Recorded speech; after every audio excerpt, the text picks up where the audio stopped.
ప్రపంచం మొత్తం ఎక్కడ చూసినా యుద్ధాలు జరుగుతున్నాయి. యుద్ధం జరగచ్చు అనే వార్తలు వింటున్నాం.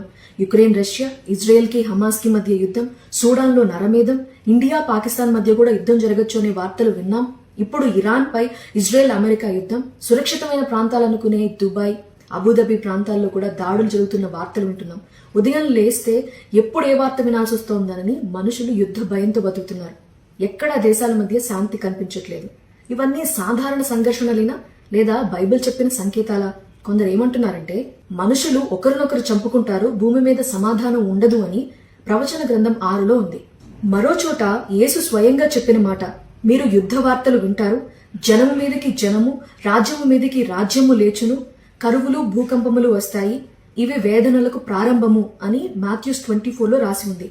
మరిప్పుడు జరుగుతున్నవి ఆ ప్రవచనాల నెరవేర్పే అంటారా? Download ShareChat.